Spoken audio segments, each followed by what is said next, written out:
Section 7 ये हमें बताता है कि ट्रांसफ़र करने के लिए कॉम्पिटेंट पर्सन कौन है, अंतरण करने के लिए सक्षम व्यक्ति। सेक्शन 7 हमें बताता है कि जो व्यक्ति प्रॉपर्टी को ट्रांसफ़र करता है उसे कुछ क्वालिफ़िकेशंस होनी चाहिए, सक्षमता यानी योग्यता होनी चाहिए। क्या क्या शर्तें बताई गई हैं?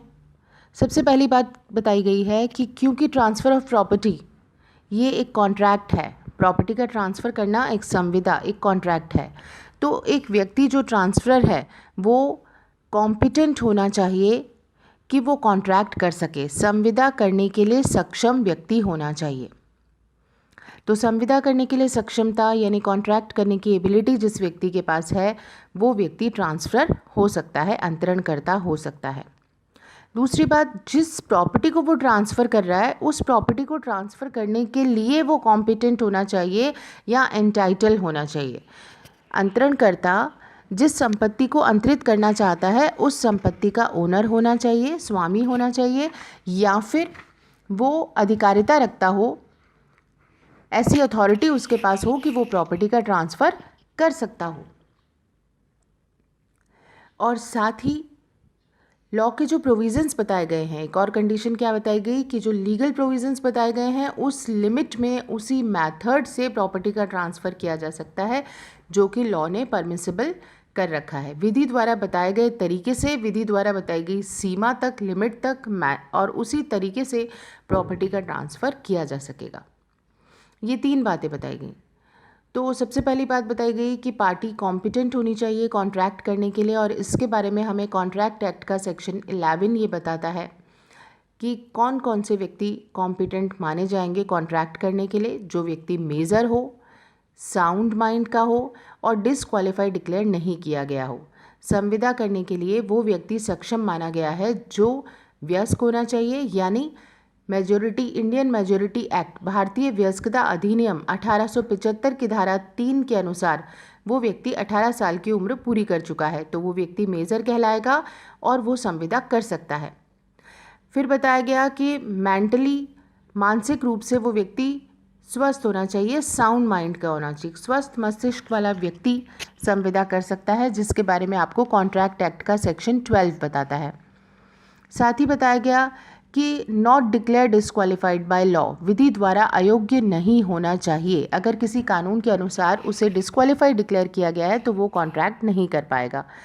तो हमें सबसे पहले ये बात ध्यान रखनी है यहाँ कि कॉम्पिटेंट पर्सन होना चाहिए जो संविदा करने के लिए सक्षम है, कॉम्पिटेंट पार्टी है कॉन्ट्रैक्ट करने के लिए, वो प्रॉपर्टी का भी ट्रांसफ़र कर पाएगा। दूसरी बात बताई गई है कि जो ट्रांसफरेबल प्रॉपर्टी है उसका ओनर होना चाहिए, ट्रांसफ़र अंतरित संपत्ति का स्वामी या ओनर होना चाहिए, या फिर उसे अधिकार दिया गया है, ये अथॉरिटी दी गई है, जैसे एजेंट, ऑफिशियल रिसीवर, व्यवस्थापक, एग्जीक्यूटर, निष्पादक, ऑफिशियल लिक्विडेटर, ये प्राधिकृत व्यक्तियों के रूप में अधिकारिता उसके पास होनी चाहिए कि वो उस प्रॉपर्टी का ट्रांसफ़र कर सकता है। तीसरी बात, प्रॉपर्टी का ट्रांसफ़र जब किया जा रहा है तो उन कंडीशंस या सर्कमस्टांसेस में होना चाहिए जिसे लॉ ने बताया है, उस सीमा तक, उस लिमिट तक होना चाहिए और उस मेथड से होना चाहिए जिसे लॉ ने बताया है। विधि द्वारा जो सीमाएं निर्धारित की गई हैं उसी अनुसार ट्रांसफ़र किया जा सकता है। जैसे कि हिंदू लॉ के अंदर बताया जाता है कि संयुक्त परिवार का जो कर्ता है वो अपनी अगर कोपार्टनरी प्रॉपर्टी का ट्रांसफ़र करना चाहता है तो बिना अन्य अदर कोपार्टनर्स की कंसेंट के बिना प्रॉपर्टी का ट्रांसफ़र इन जनरल नहीं कर सकता, केवल लीगल नेसेसिटी पर ही ऐसा कर सकता है।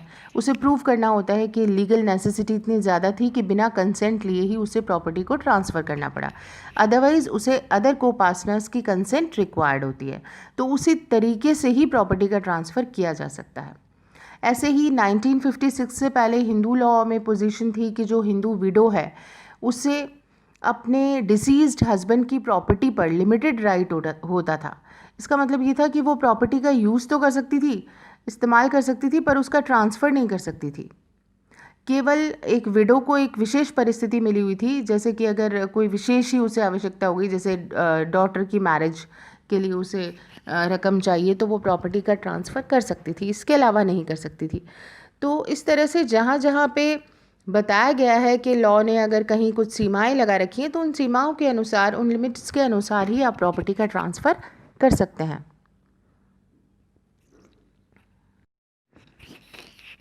एक वैलिड ट्रांसफ़र के लिए जो कंडीशंस रिक्वायर्ड होती हैं, इस तरह से हमारे सामने ये कंडीशंस आ जाती हैं। क्या क्या आती हैं? सबसे पहली बात, प्रॉपर्टी ट्रांसफरेबल होनी चाहिए, संपत्ति अंतरणीय होनी चाहिए। सेक्शन 6 में हमें ये बात पता चली। दूसरी बात हमें पता चली कि पार्टीज़ कॉम्पिटेंट होनी चाहिए, जो व्यक्ति ट्रांसफ़र कर रहे हैं ट्रांसफ़र, वो व्यक्ति कॉम्पिटेंट हों, धारा 7 में हमें पता चला। सेक्शन 6 में हमें ये बात भी पता चली कि ट्रांसफ़र किसी लॉफुल ऑब्जेक्ट के लिए और कंसीडरेशन के लिए ही होना चाहिए, वैध उद्देश्य और प्रतिफल के लिए अंतरण होना चाहिए। अगली बात हमें पता चली कि जिस व्यक्ति को ट्रांसफ़र किया गया है, यानी कि ट्रांसफरी अंतरिती, वो विधि द्वारा अयोग्य घोषित नहीं होना चाहिए, डिस्क्वालीफाई डिक्लेयर नहीं होना चाहिए। उसके अलावा हमें सेक्शन 7 में पता चला कि ट्रांसफ़र उन कंडीशंस में उस लिमिट तक और उस मेथड से किया जाना चाहिए जो विधि द्वारा मान्य हो। अंतरण उन परिस्थितियों, उस सीमा में और उस प्रकार से किया जाना चाहिए जैसा कि मान्य किया गया हो विधि द्वारा। ट्रांसफ़र रिटन भी हो सकता है और ओरल भी हो सकता है, मौखिक और लिखित दोनों प्रकार से हो सकता है।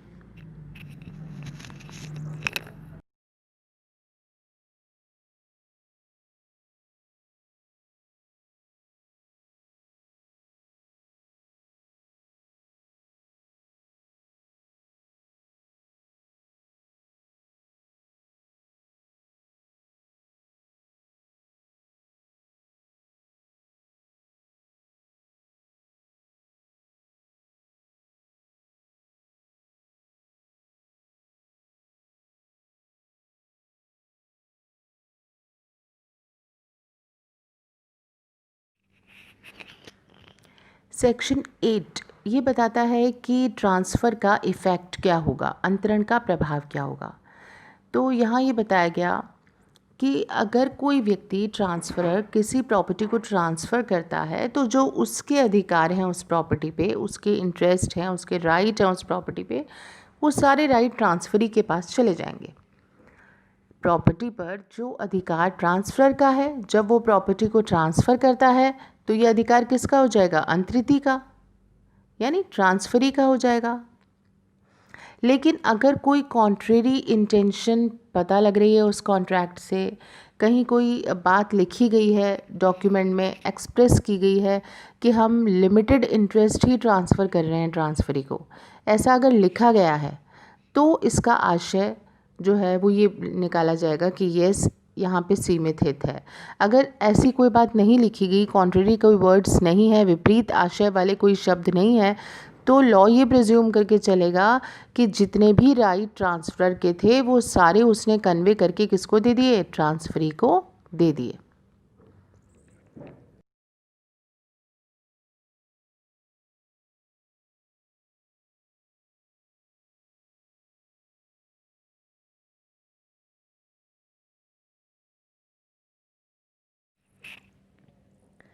सेक्शन 8 में हमें बताया गया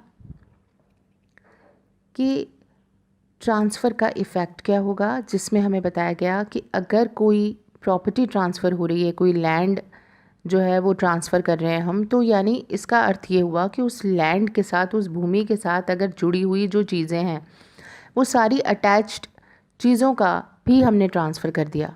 उस लैंड से रिलेटेड अगर कोई हमें रेंट मिल रहा है, हमें कोई फ़ायदा मिल रहा है, हमें इवन जो ईजमेंट सुखाधिकार मिले हुए हैं उस भूमि के साथ, जब हमने ट्रांसफ़र किया तो वो सारी चीज़ें ट्रांसफरी हकदार हो जाएगा, उसकी हो जाएंगी। अगर हम कोई मकान ट्रांसफ़र कर रहे हैं तो उस मकान के ट्रांसफ़र करने के साथ साथ उस मकान के ताले, चाबियाँ, दरवाज़े, ये सब भी हमने क्या कर दिए? ट्रांसफ़र कर दिए। और उसी के साथ उस मकान में हमें जो भी ईजमेंट के बेनिफिट्स मिले हुए थे, सुखाधिकार मिले हुए थे, वो भी हमने ट्रांसफ़र कर दिए। अगर हम कोई मशीनरी जो अटैच टू अर्थ है, भूमि के साथ जुड़ी हुई कोई मशीनरी है, अगर हम उसे ट्रांसफ़र कर रहे हैं तो उसका मतलब है उसके जितने भी मूवेबल पार्ट्स हैं उस मशीनरी के, बोल्ट्स हैं, स्पेयर्स हैं, वो सारे जो चीज़ें हैं वो भी ट्रांसफ़र हो जाएंगी, ये माना जाएगा। अगर हम कोई ऋण जो है उसको ट्रांसफ़र कर रहे हैं तो उसका मतलब उसके साथ अगर कोई सिक्योरिटी है या राइट टू टेक प्रॉपर्टी, संपत्ति को लेने का अधिकार है, तो वो भी ट्रांसफ़र हो रहा है। अगर आपने यहाँ मनी का अगर कोई मैटर देखेंगे तो वो सारी इनकम जो कि बकाया हो रही है ट्रांसफ़र के बाद, तो वो किसको मिलेगी? अब ट्रांसफरी को मिलेगी। तो वो पैसा भी जिसको कि अब तक लेने का अधिकार तो किसका था? ट्रांसफ़र का था, लेकिन अब चूंकि ये प्रॉपर्टी हमने ट्रांसफ़र कर दी, तो प्रॉपर्टी के ट्रांसफ़र करने के साथ उसकी इनकम भी है अगर कोई, तो वो सारी इनकम लेने का अधिकार भी किसको हो जाएगा? ट्रांसफरी को हो जाएगा।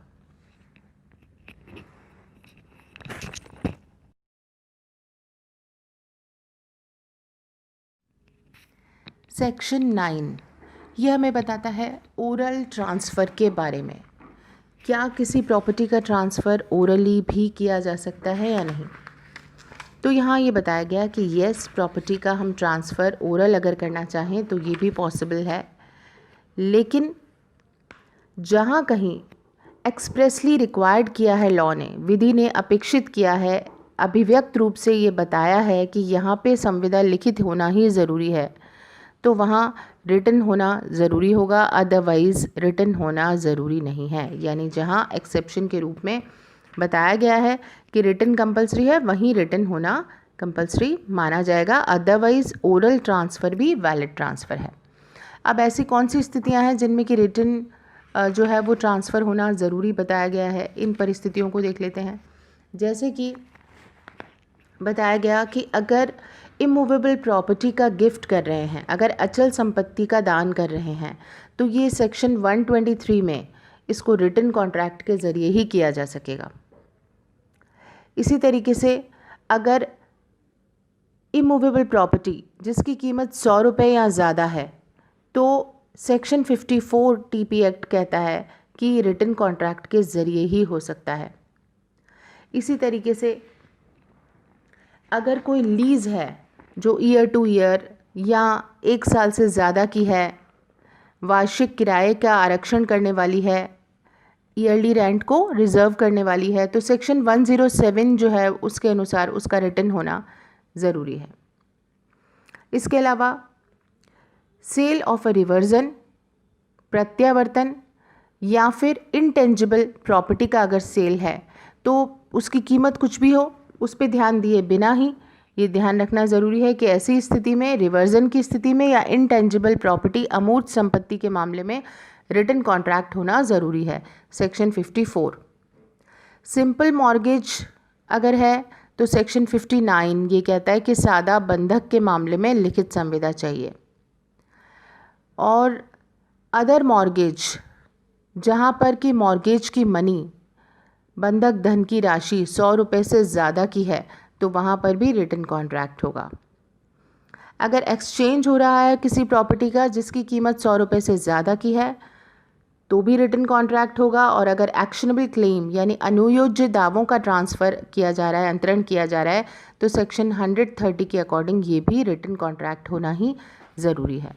तो ये कुछ कंडीशंस ऐसी हैं, इनको छोड़ के बाकी सभी तरीके के कॉन्ट्रैक्ट को आप ओरल भी कर सकते हो, उसके लिए रिटन होना ज़रूरी नहीं होता। सेक्शन 10 डिस्कस करते हैं। इसका हेडिंग है कंडीशन रेस्ट्रेनिंग एलिनेशन, अन्य संक्रमण अवरुद्ध करने वाली शर्त, यानी ऐसी शर्त जो कि अंतरण को रोकती है। ऐसी कोई कंडीशन लगाई गई है ट्रांसफ़र के साथ जो ट्रांसफ़र को ही करने से रोक रही है, तो ऐसी कंडीशन की क्या स्थिति होगी?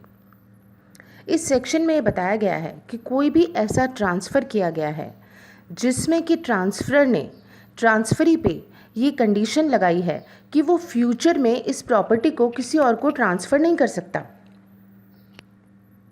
तो ऐसी कंडीशन वॉइड होगी और ऐसा ट्रांसफ़र वैलिड होगा। ये सेक्शन बताता है कि अगर कोई भी ऐसा अंतरण किया गया है, ट्रांसफ़र किया गया है जिसमें अंतरण करने वाला अंतरणकर्ता अंतरण ग्रहीता को यानी ट्रांसफरी को या उसके प्रतिनिधि लीगल रिप्रेजेंटेटिव को भविष्य में उस संपत्ति को अंतरण करने से रोकता हो, ऐसी शर्त शून्य होगी और अंतरण वैध होगा। जैसे कि उदाहरण के रूप में ए ने अपनी प्रॉपर्टी बी को ट्रांसफ़र की है और ये कंडीशन लगाई है कि बी इस प्रॉपर्टी को अपनी लाइफ टाइम में कभी भी ट्रांसफ़र नहीं कर सकता। हमने रोक दिया, प्रॉपर्टी तो दे दी उसको, लेकिन हमने उसे रोक दिया कि वो कभी भी उस प्रॉपर्टी को अपने लाइफ टाइम में, अपने जीवन काल में अंतरित नहीं कर सकेगा। ऐसी शर्त जो लगा दी गई, उसकी वजह से अब ये बी नाम का व्यक्ति प्रॉपर्टी है इसके पास लेकिन ट्रांसफ़र नहीं कर पा रहा, तो ये शर्त शून्य मानी जाएगी, वॉइड मानी जाएगी और ये ट्रांसफ़र वैलिड माना जाएगा, ये अंतरण वैध माना जाएगा। ऐसा क्यों? क्योंकि हमने देखा सेक्शन 8 में, आपने देखा कि जब हम प्रॉपर्टी का ट्रांसफ़र करते हैं तो उस प्रॉपर्टी के ट्रांसफ़र के साथ साथ प्रॉपर्टी को ट्रांसफ़र करने का जो राइट है वो भी उसके साथ साथ अटैच है और वो भी प्रॉपर्टी के साथ साथ ही चला जाता है। जब आप कहते हो कि आपने किसी को प्रॉपर्टी को ट्रांसफ़र किया है तो उसका मतलब ये है कि आपने उस व्यक्ति को संपत्ति को अंतरित करने के साथ साथ संपत्ति के अंतरित करने का अधिकार भी ट्रांसफ़र कर दिया। संपत्ति से रिलेटेड, उस प्रॉपर्टी से रिलेटेड आपने सारे राइट्स भी उसको ट्रांसफ़र कर दिए, तो वो अलग नहीं किया जा सकता प्रॉपर्टी से। प्रॉपर्टी का राइट आपने दिया है, इसका मतलब प्रॉपर्टी के ट्रांसफ़र का राइट भी अटैच है उस प्रॉपर्टी के साथ और वो ट्रांसफरी के पास चला गया है। ऐसा कोई भी रेस्ट्रिक्शन या शर्त हम नहीं लगा सकते ट्रांसफ़र करते समय, और अगर ऐसी कोई शर्त लगाई गई है तो वो शून्य होगी, वॉइड होगी।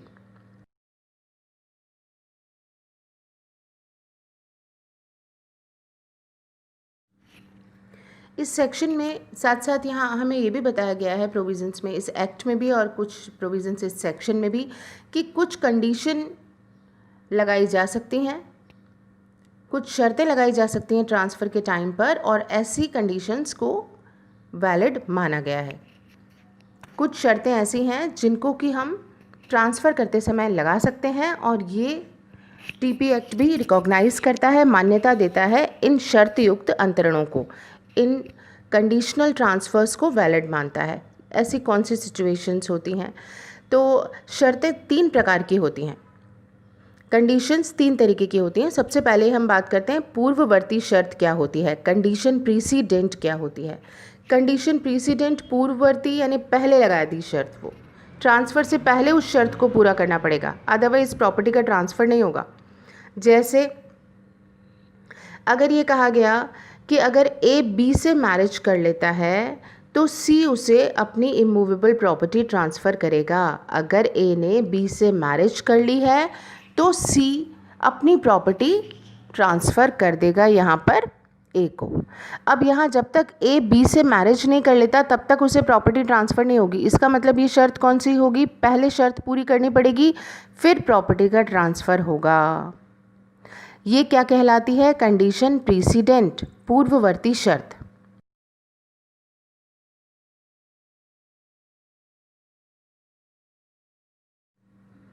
अब बात करते हैं पश्चातवर्ती शर्त, सब्सिक्वेंट कंडीशन क्या होती है? ये ऐसी कंडीशन होती है जिसे प्रॉपर्टी के ट्रांसफ़र के बाद पूरा करना पड़ता है।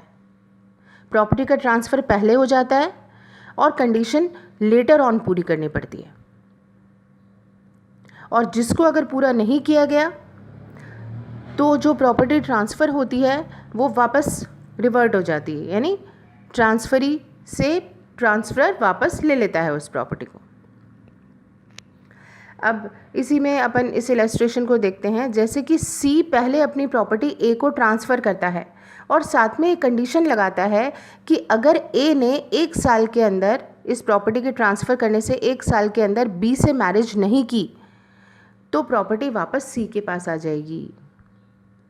सी प्रॉपर्टी ए को ट्रांसफ़र करता है, इस कंडीशन के साथ करता है कि इस प्रॉपर्टी के ट्रांसफ़र करने से 1 साल के अंदर अगर ए ने बी से मैरिज नहीं की तो प्रॉपर्टी वापस लौट के सी के पास आ जाएगी। अब ये कंडीशन कौन सी हुई? सब्सिक्वेंट, पश्चातवर्ती कंडीशन।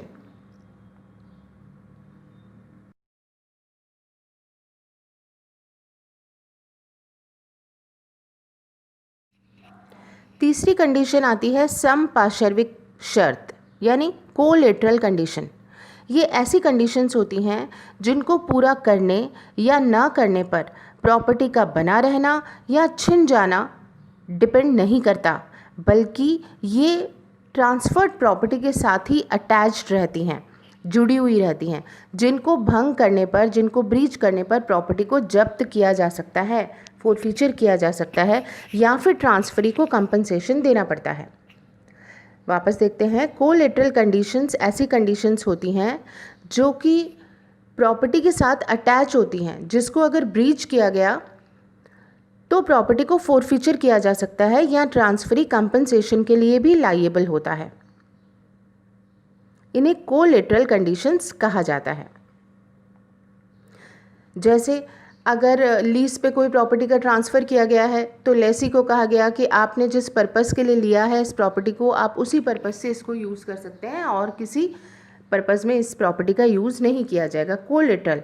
अदरवाइज़ क्या होगा, कंपनसेशन ट्रांसफरी को देना पड़ेगा।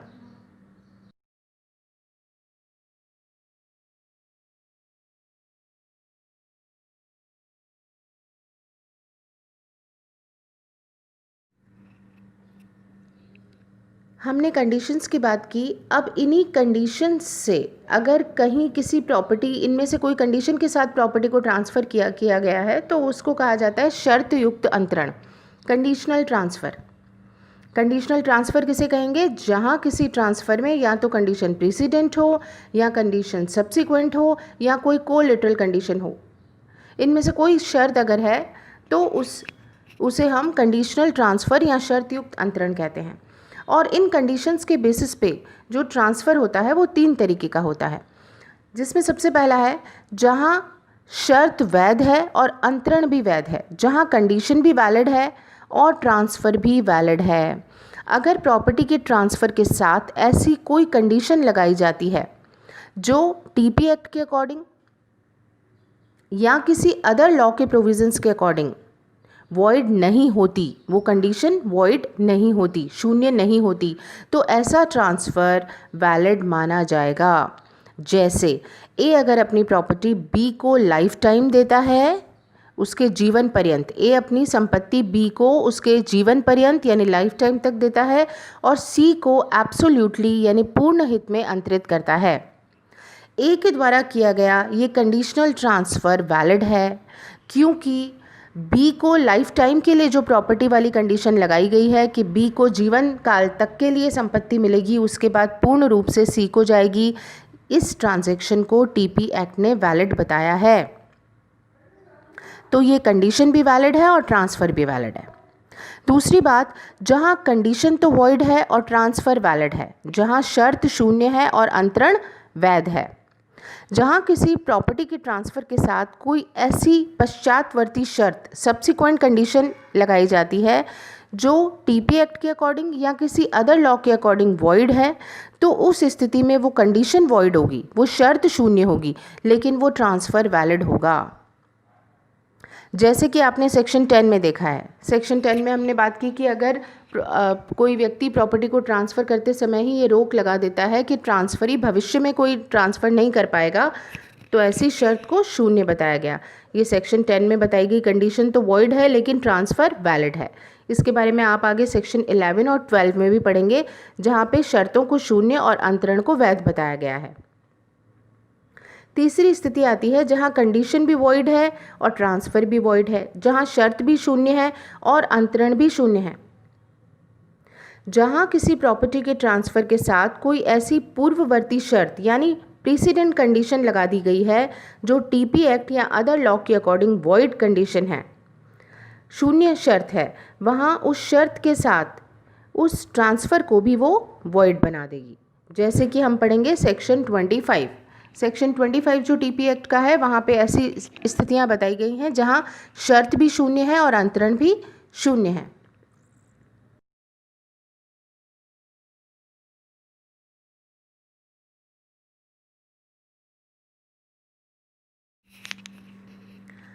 सेक्शन 10 में जो प्रिंसिपल दिया गया है उसके असेंशियल एलिमेंट क्या क्या हैं वो देखते हैं। धारा 10 में दिए गए सिद्धांत के आवश्यक तत्व क्या हैं। धारा 10 में जो सिद्धांत बताया गया है वो ये है कि संपत्ति के अंतरण के साथ अगर कोई ऐसी शर्त लगाई गई है जो अंतरिती को अंतरण को पूर्ण रूप से करने से रोकती है तो वो शर्त शून्य होगी और अंतरण वैध होगा। सेक्शन 10 हमें बताता है कि अगर ट्रांसफरर ने प्रॉपर्टी की ट्रांसफ़र करते समय कोई ऐसी कंडीशन इम्पोज की है ट्रांसफरी पे कि वो इन फ्यूचर प्रॉपर्टी का ट्रांसफ़र एब्सोल्युटली नहीं कर पाएगा तो ऐसी कंडीशन वॉइड होगी और ट्रांसफ़र वैलिड होगा। इसके एसेंशियल एलिमेंट्स में सबसे पहली बात है कि प्रॉपर्टी का ट्रांसफ़र होना ज़रूरी है, संपत्ति का अंतरण होना आवश्यक है। अगर कोई ट्रांजैक्शन ट्रांसफ़र की कैटेगरी में नहीं आता, ट्रांसफ़र जिसके बारे में हम पहले डिस्कस कर चुके हैं, तो समव्यवहार अगर कोई अंतरण की परिभाषा में ही नहीं आता तो सेक्शन 10 एप्लीकेबल नहीं होगा। जैसे फैमिली सेटलमेंट, पारिवारिक समझौता, ये अंतरण नहीं कहलाता। संपत्तियों का आपस में बंटवारा, division of the property, partition का जो मामला है, ये सेक्शन 5 के अंतर्गत ट्रांसफ़र माना ही नहीं जाता तो सेक्शन 10 की ये कंडीशन भी लागू नहीं होगी। सेक्शन 10 की ये कंडीशन केवल वहीं लागू होगी जहाँ पर कि संपत्ति का अंतरण हुआ है। उदाहरण के रूप में हम बात करते हैं, अगर एक पार्टनरशिप फर्म का डिवीज़न होता है, साझेदारी फर्म का विभाजन होता है, जिसमें एक पार्टनर पे ये रोक लगाई गई है कि वो फर्म की संपत्ति को अंतरित नहीं कर सकता, फर्म की प्रॉपर्टी को ट्रांसफ़र नहीं कर सकता, तो ये कंडीशन वैलिड है। इसी तरीके से पारिवारिक विवादों को निपटारे के लिए जो पारिवारिक समझौता होता है, फैमिली डिस्प्यूट्स को सॉल्व करने के लिए जो सेटलमेंट किया जाता है, फैमिली सेटलमेंट, उसमें फैमिली मेंबर्स पर प्रॉपर्टी को ट्रांसफ़र करने से अगर कोई रेस्ट्रिक्शन लगाया गया, कोई रोक लगाई गई, तो वो रोक मान्य मानी जाएगी, वैलिड मानी जाएगी। तो पहली शर्त तो क्या होनी चाहिए कि ट्रांजैक्शन ट्रांसफ़र होना चाहिए। दूसरी कंडीशन के बारे में है कि एब्सोल्युटली रेस्ट्रेन किया गया हो, अंतरण पर लगाई गई शर्त अंतरण को पूर्ण रूप से रोकती हो, आंशिक रूप से नहीं, एब्सोल्युटली पूर्ण अवरोध यानी कि अंतरण का सारा अधिकार छीन लेना, ट्रांसफ़र के सारे राइट्स को ले लेना। अगर पार्टली लिया गया है, पार्शियल लिया गया है इस राइट को, तो फिर ये सेक्शन 10 एप्लीकेबल नहीं होता। अब बात करते हैं आंशिक अवरोध। अगर अंतरण पर आंशिक अवरोध है यानी ट्रांसफ़र पर कोई पार्शियल रेस्ट्रेंट लगाया गया है तो उसकी क्या स्थिति होगी। यहाँ ये बताया गया कि अगर कोई पार्शियल रेस्ट्रेंट यानी आंशिक अवरोध है तो वो वैध माना जाएगा, शून्य नहीं माना जाएगा। जैसे कि अगर मान लीजिए कि ए ने अपनी प्रॉपर्टी बी को ट्रांसफ़र की है और उस पर यह शर्त लगाई है कि वो केवल सी को प्रॉपर्टी नहीं बेच सकता और उसके परिवार वालों को, बाकी और वो किसी को भी प्रॉपर्टी बेच सकता है। ए ने बी को प्रॉपर्टी को ट्रांसफ़र किया है, साथ में उसको ये शर्त लगाई है कि मिस्टर बी आप सी या उसके फैमिली मेम्बर्स में से किसी को प्रॉपर्टी नहीं बेचेंगे, उसके अलावा आप किसी को भी दुनिया में प्रॉपर्टी बेच सकते हो। ये कौन सी शर्त हो गई? आंशिक। ये रेस्ट्रेंट पार्शियल रेस्ट्रेंट हो गया। तो बी के पास क्या अधिकार है? सिर्फ सी और उसके फैमिली मेंबर्स के अलावा किसी को भी प्रॉपर्टी बेचने के लिए वो फ्री है। तो एक तरीके से संपत्ति के अंतरण करने पर पूर्ण रुकावट नहीं है, एब्सोल्यूट रेस्ट्रेंट नहीं है, पार्शियल रेस्ट्रेंट है। तो इसको मान्य माना गया है, वैलिड माना गया है।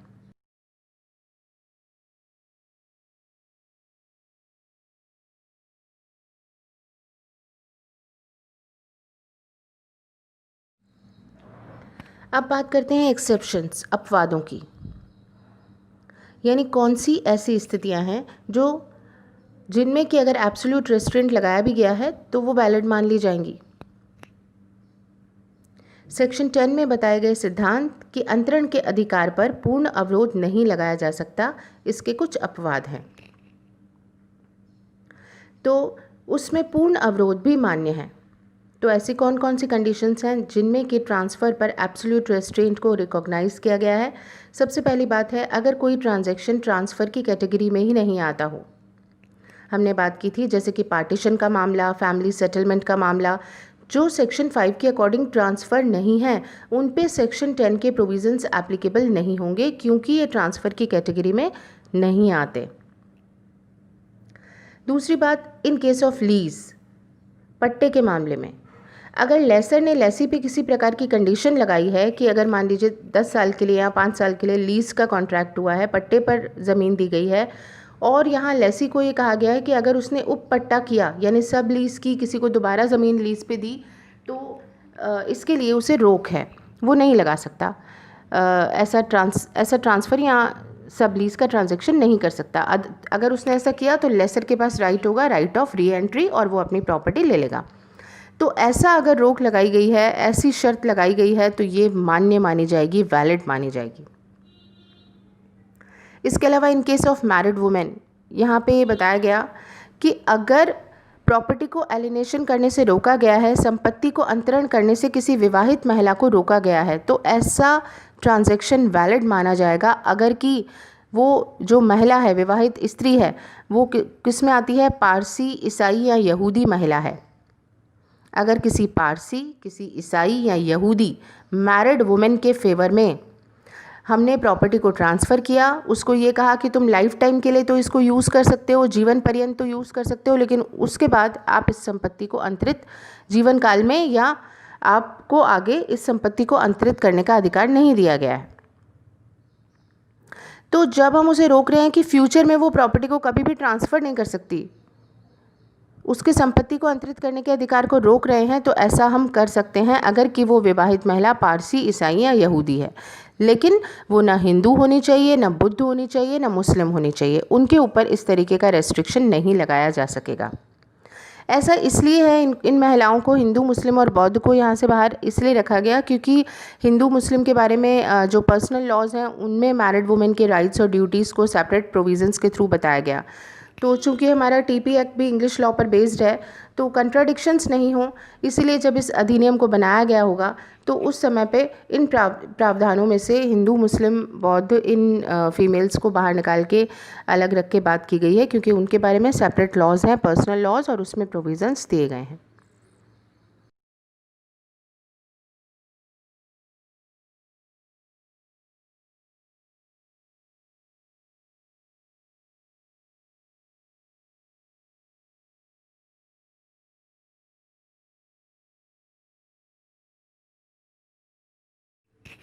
देखिए, अब एक्ट की लैंग्वेज को भी आप देख लीजिए। अन्य संक्रमण अवरुद्ध करने वाली शर्त, यानी किसी अन्य को अंतरित करने से रोकने वाली शर्त। जहाँ की संपत्ति ऐसी शर्त या मर्यादा के अध्ययन अंतरित की जाती है, जहाँ किसी संपत्ति को हम अंतरित कर रहे हैं, उसमें हम कोई शर्त लगा रहे हैं, सीमा या मर्यादा लगा रहे हैं।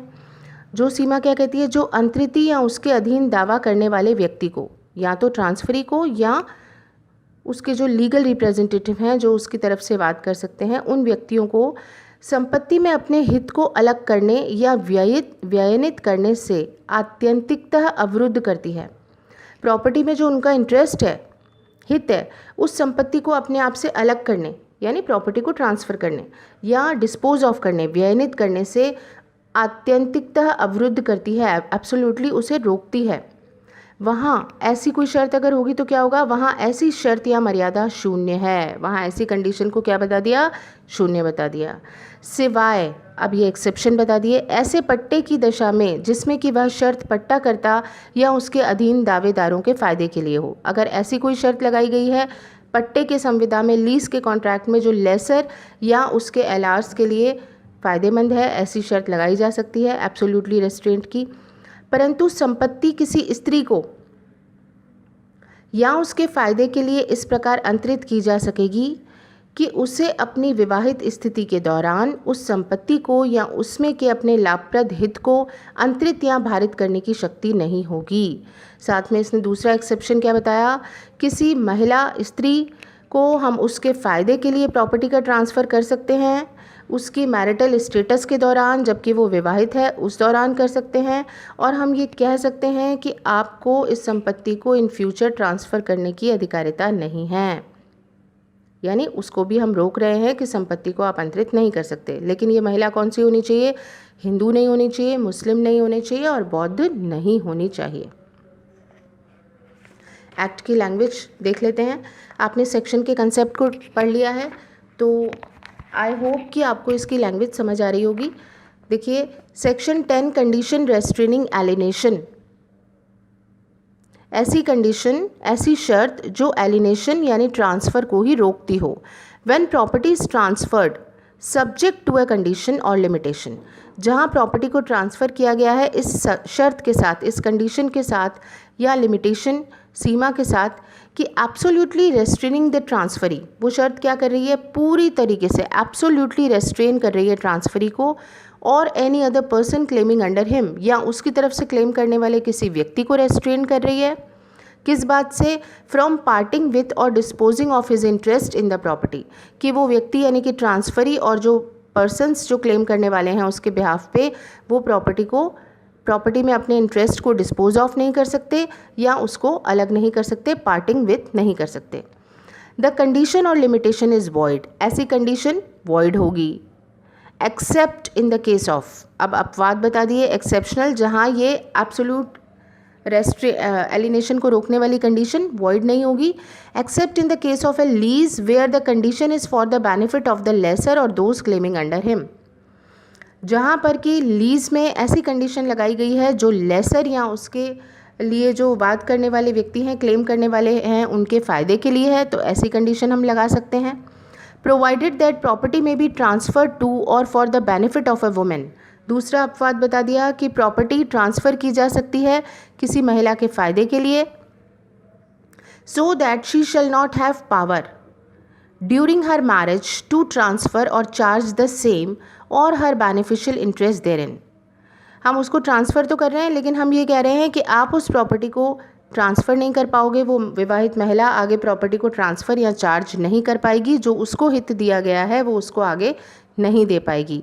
लेकिन वो महिला कौन सी होनी चाहिए, नॉट बीइंग अ हिंदू, मोमडन और बुद्धिस्ट, वो महिला हिंदू, मोमडन या बुद्ध नहीं होनी चाहिए।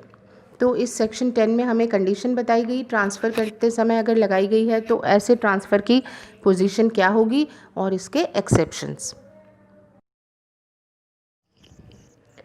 Section 11 restrictions repugnant to interest created, श्रेष्ठ हित के विरुद्ध निर्बंधन।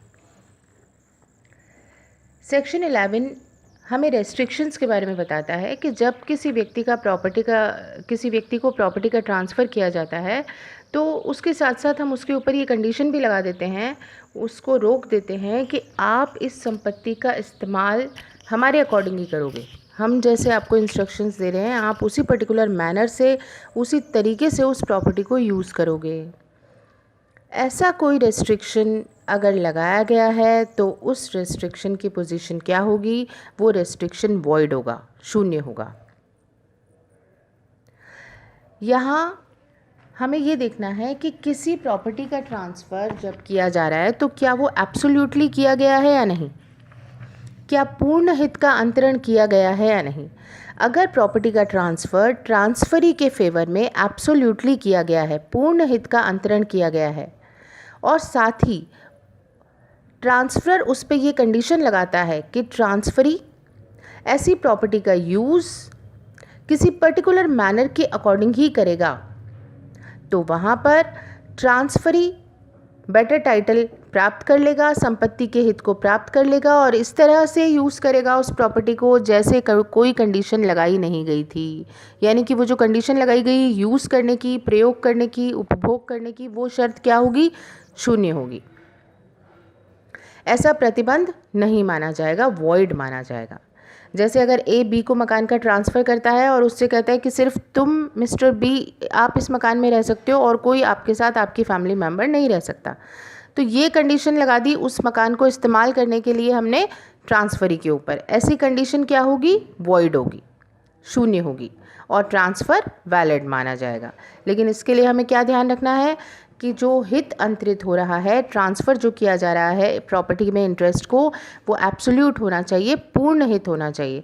जहाँ सीमित यानी लिमिटेड इंटरेस्ट ट्रांसफ़र किया गया है, जैसे लाइफ एस्टेट यानी जीवन हित दिया गया है, लीज होल्ड पट्टाकृत संपत्ति दी गई है, तो वहाँ पर उसके उपभोग की रीति लगाई जा सकती है। मेथड क्या होगा, मैनर क्या होगा उसको यूज़ करने का, वो रेस्ट्रिक्शन लगाया जा सकता है और वो बाइंडिंग माना जाएगा।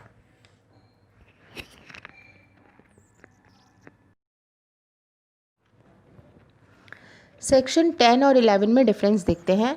सेक्शन 10 में जो रेस्ट्रिक्शन या प्रतिबंध लगाया गया था वो था कि ट्रांसफ़र करने से ही रोका जा रहा था किसी व्यक्ति को, यानी ट्रांसफरी को अगर हम ट्रांसफ़र करने से ही रोक रहे थे तो वहाँ सेक्शन 10 एप्लीकेबल हो रहा था, जबकि सेक्शन 11 जो है वो कहता है कि प्रॉपर्टी के स्वतंत्रता पूर्वक उपभोग को रोका जा रहा है। यहाँ पर प्रॉपर्टी के फ्री तरीके से, फ्रीडम से हम अपनी प्रॉपर्टी का इस्तेमाल कर सकें, यूज़ कर सकें, उपभोग कर सकें, इस बात से क्या किया जा रहा है, रोका जा रहा है। सेक्शन 10 जो है वो एब्सोल्यूटली अगर प्रॉपर्टी का इंटरेस्ट ट्रांसफ़र किया गया है, पूर्ण रूप से हित अंतरित किया गया है, तब भी लागू होता है सेक्शन 10। और जहाँ सीमित हित का अंतरण किया गया है, लिमिटेड इंटरेस्ट को ट्रांसफ़र किया गया है, वहाँ पर भी सेक्शन 10 लागू होगा। लेकिन सेक्शन 11 कहाँ लागू होता है, जहाँ अंतरण पूर्ण रूप से किया गया हो, एब्सोल्यूटली ट्रांसफ़र किया गया हो। सीमित या लिमिटेड इंटरेस्ट पर ये लागू नहीं होता, सेक्शन 11 लागू नहीं होगा जहाँ सीमित हित है।